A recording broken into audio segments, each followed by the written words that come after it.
Hello guys, welcome to my channel.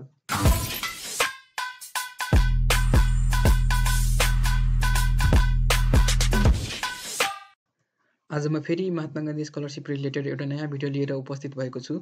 यस भिडियोमा धेरैजना स्टुडेन्टहरूले सोधेको क्वेशन्सहरूको एन्सर दिनेछु।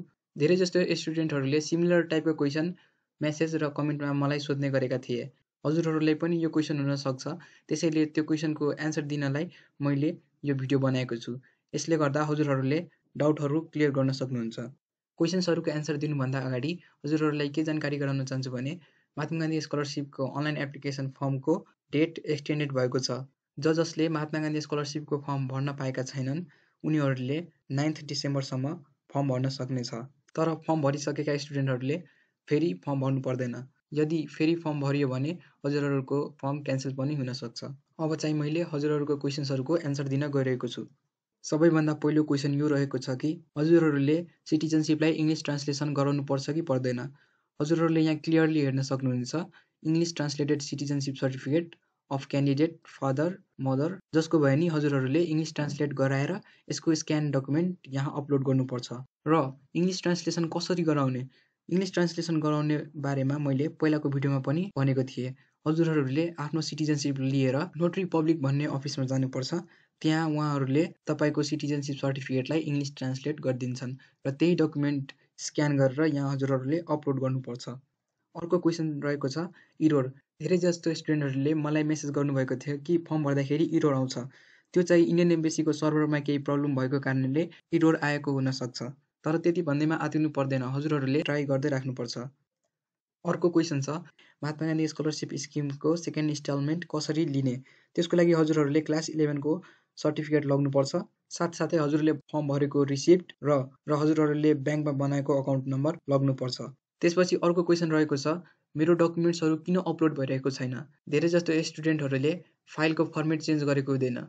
हजुरहरूले फाइल अपलोड गर्दाखेरि जेपीजी फर्ममा कन्भर्ट गर्नुपर्छ र फाइलको साइज पनि 250 KB भन्दा लेस हुनुपर्छ। फाइलको साइज कन्भर्ट गर्नको लागि हजुरहरूले अनलाइनबाट हजारौँवटा वेबसाइट पाउनुहुन्छ। त्यहाँ हजुरहरूले आफ्नो फाइल कन्भर्ट गर्नु सक्नुहुन्छ र साइज रिड्युस गर्न सक्नुहुन्छ।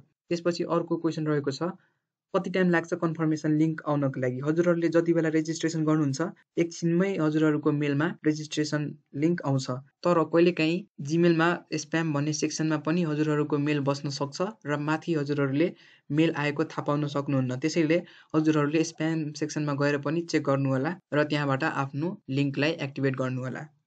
धेरै जस्तो स्टुडेन्टहरूले यो पनि सोध्नु भएको थियो कि हामीहरूले मोबाइलबाट फर्म फिलअप गर्न सक्छौँ कि सक्दैनौँ।